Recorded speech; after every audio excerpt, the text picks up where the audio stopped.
We are live on YouTube. The Mets fall on opening day, 3-1 in Houston.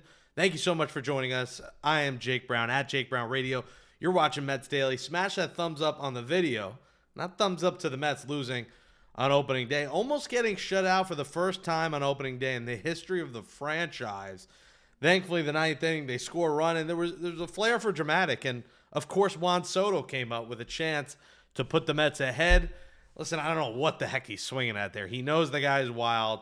Haters at 34 pitches. It was 3-0. The 3-0 pitch was right down the middle, a hanger that he could have crushed. Then he swings and fouls one off, walks around the box. You felt like a homer was coming. You felt like a Soto homer was coming. And then he swings at a slider that's way outside. I would have liked to see Pete up with the bases loaded there, but unfortunately the Mets lose 3-1 to the Astros and start off the season 0-1. What can you do? Well, that's baseball, Susan. How's everybody doing? Welcome aboard. We will read your comments live in the chat right now. Theo, we see you. Let's go, Mets. You know, I'm not putting a ton on Clay Holmes in this game, guys. Like, Clay Holmes was not great, but he wasn't terrible. He gave the Mets to win. He gave the Mets the chance to win. They didn't hit the ball. They just did not hit it today. So there's not much you can do about that. When Juan Soto's basically carrying your offense, he had the hit, 2 walks. Unfortunately, didn't come up clutch when they needed him late.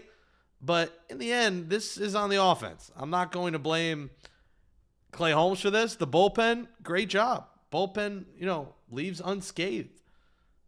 Good game here from the bullpen. The offense just didn't do enough. Clay Holmes' final line, 4 2/3, 5 hits, 3 runs, 2 of them earned, 4 walks, 4 strikeouts. When you look at that line, you're saying he's got to work on his command. The command was the big issue. He threw 89 pitches, so they let him go right around 90. But the command was a problem for Clay Holmes today, and that's the only concern. But listen, he really gave up 2 runs. Acuna, I know a lot of people are going to rip Acuna for that error, and it was a terrible throw. But come on. I saw people tweeting, see, this is why you play Beatty. Beatty's not going to make that play either. So Acuna made an error. He made a bad throw. What are you going to do? He held the ball long. He threw it wild. That's baseball. I don't want people coming for Acuna's head because of that. The Mets did not lose the game because of that. Also, there's no guarantee he would have got him out with a good throw. That was going to be a bang-bang play. So I'm not blaming Acuna on this game, and I'm not blaming Holmes on this game. They just couldn't hit Framber Valdez today. They couldn't hit the Astros. They came alive versus Hader, and I thought what was great about this game is the fight that this team showed in the end. Like, if Soto takes that pitch, we're talking about bases loaded, 2 outs for Pete Alonso, and then you get to see maybe Alonso after getting his contract, have a great Met moment once again. The homer in Milwaukee, and then maybe a base hit in Houston to start the season and tie the game. But a loss is a loss is a loss is a loss, and you just can't win a game when you're not hitting the baseball. Plain and simple. I don't think any singular person deserves the blame for this one.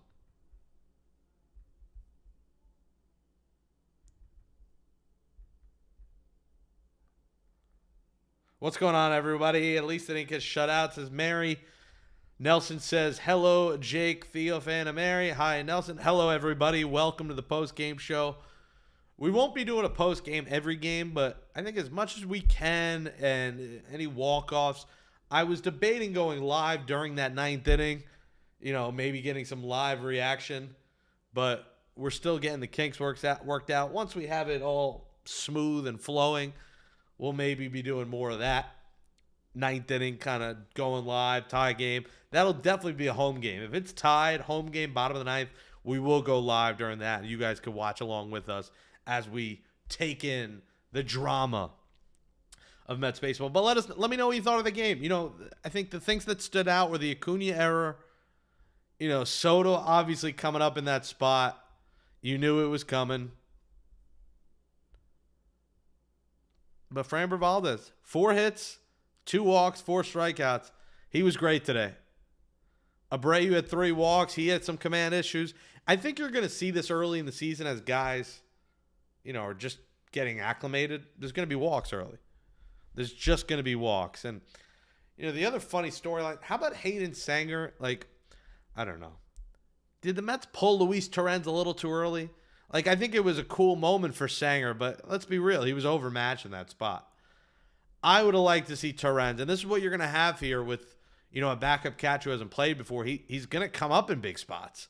He came into this game. You had a feeling he would come up in a big spot, and he did. Bases loaded, nobody out. And because you had no other catcher, use your second catcher. I don't know. I did not love that decision by the Mets there. Did not love it.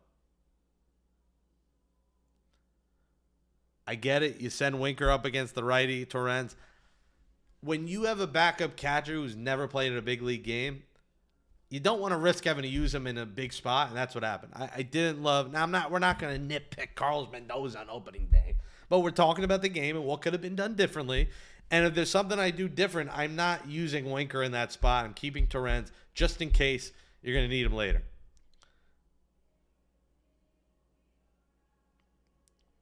Because listen, if you keep Torrens in the game there, and you're deciding to pinch hit in the ninth inning for Torrens, you can then pinch hit with Jose Siri. Siri, bases loaded, nobody out, against Josh Hader is a lot more of an intriguing matchup than Josh Hader against a guy making his first big league at bat of his career. So if there were anything I would have managed differently, I would have not pinch hit Winker for Torrens for the sake that you knew there was a chance you were going to have to come up with that 9-hole. But I thought it was good the Mets fought. It was cool that Soto got a hit his first at bat. It was not cool that MLB effed up. Are we freaking kidding me? Opening day and the app is down. Are you kidding me? Everyone's fired up for the season. It's opening day. Baseball's back. And it didn't work for the first 3 innings. Get your crap together, MLB app. That can't happen. And it's only fitting the first year, the first opening day. I haven't lived in New York since Citi Field history. Since 2009, this happens. I was so mad about that. Shout out to a guy on Twitter who sent me one of the links from one of those crack stream sites who I was able to watch the first couple innings of the Houston broadcast on there. But I missed the first few innings of Gary, Keith, and Ron. How do you crash on opening day? I guess they weren't ready. But how are you not ready? You're not ready for everyone to watch baseball? So the loss was frustrating. The MLB app was frustrating.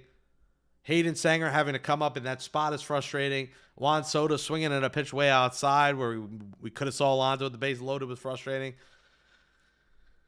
But Lindor had a nice RBI. Soto had a hit. Alonso had a hit. Nimmo had a hit. Marte had a hit. Taylor had a hit. Torrens had a hit. Some guys had some hits, but there was no big moment in this game. I thought Brazoban was terrific. 2 1/3 innings he got to eat up. Danny Young. They got to use 2 of their lesser leverage relievers now with 2 straight games ahead, which is great. You save your high leverage guys for maybe a game you're up tomorrow.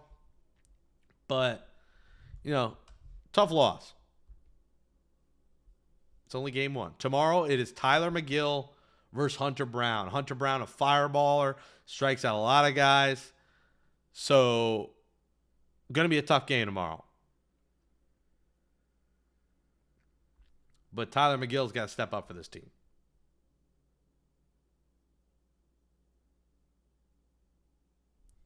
The game will find you. It's true. They really will. Guess what? Mr. Overrate struck out a slider 2 feet, leaving Alonso in. Jose, Jose, the negativity, and you're a Met fan, is concerning to me. This is game 1 of 162. By the way, Soto had a hit and 2 walks. And you're already calling him Mr. Overhype, overrated, and overpaid. We got to reel you in, Jose. It might be my job to try and make you positive. It's game 1. Stop with the overreactions. And the headlines that we do, I know are overreactions. I don't make those. But in terms, of the, and I see your comments in the video, I don't respond because you're just so negative. It's game 1, man. They got the ownership. They got the GM. They got the right manager. This is a good franchise structure. I don't need to hear the jump off the cliff. Soto got on base 3 times today. Yes, he shouldn't have swung on that pitch. Josh Hader's an elite player. He's an elite pitcher. And running out of gas, it's his first start of the year. Come on. I mean, Jose's just very, very negative. We got to try and change him this year. Mets are 0-1 in 2025. They are. Help us, Tyler. This is a big start for Tyler McGill. You know, McGill may have a short leash, so this is a big start for McGill tomorrow. And, you know, get the first win. We want to get a win. Listen, I think it's good that the Mets showed fight. I know it's corny, it's cliche, you still lost the game. But the fact they didn't get shut out, by the way, it's never happened in opening day Mets history. They didn't get shut out. That was important. They showed fight. That was important. That's what you want to see from this team. We saw from last year's team. You want to see that fight. Obviously, they fell short. But again, Josh Hader's one of the best closers in the game. He had a slip up. He recovered. Chris says, I'm curious to know why Senga wasn't available for this series. So what the Mets are... Well, first off, the Mets... The Mets wanted to go with 3 righties, first off. I know Senga's a righty. Second off, the Mets are trying to ease Senga into this, Chris. So the Mets want to get him as many off days as possible. The Mets are trying to make it where Senga essentially has 5 days off. Like, they want Senga available as much as possible. So for them, this is their way of doing it. Starting off, he'll pitch 5th. He'll pitch in Miami. You know, they have 3 off days the first 3 weeks of the season. So that's mostly the reasoning for them waiting on Senga. And listen, you're not managing the first series of the season like it's the World Series. I know the Astros are good, but you're not managing these first 3 games like, we got to win these. They're much more important than winning in Miami. Every game's important, but it's also important keeping Kodai Senga healthy. So that's why the Mets are saying, hey, we'll wait till day 5. Then Thursday we have an off day. That gives them an extra day right there. They want to get him 5 days off as many times as they could, because there's going to be plenty of times he won't. There's going to be plenty of times he has 4 days and then he's back. So anytime they can get him 5 days, they're going to do it, and that's what they're doing right here. Astros without Bregman and Tucker still pretty good. Yeah, listen, I have the Astros winning a wild card spot, and they could very much win the division. I think Rangers, Astros comes down to the final couple games of the season. Astros are still very good. Cam Smith's a good young player. Altuve in left should be just fine. Christian Walker's great. Still got Yordan Alvarez. Framber Valdez is one of the best pitchers in the league. Astros are still an elite team. So anyone thought that they were going to fall off a cliff will be sorely mistaken this season.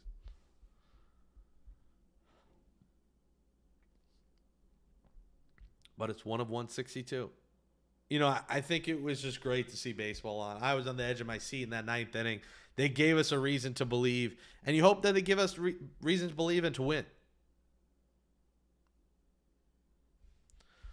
So tomorrow we'll be back talking about Tyler McGill versus Hunter Brown. I don't think we'll do a pre- and post-game show for tomorrow. Now, if it's a good game, they win, maybe we'll do a victory post-game. I doubt we'll do a pre-show. We'll probably just do a normal Mets Daily again. You're ready for the game. But this was fun. Getting to do a little pre, a little post today. And talking Mets. Baseball's back. It was great to see it back on the screen. It was great to hear Gary, Keith, and Ron, despite having to miss the first 3 innings. Framber free agent next year. Yeah, I mean, the Mets should be all over this guy. Framber is incredible. Playoff experience. Be a no-brainer. He had some nasty stuff today. He looked good. Smash that thumbs up on this video. Follow me at Jake Brown Radio on all social media. Subscribe to my YouTube at Jake Brown Radio. Comment below after this does go up. Let us know what you thought of the game. Are you a little concerned?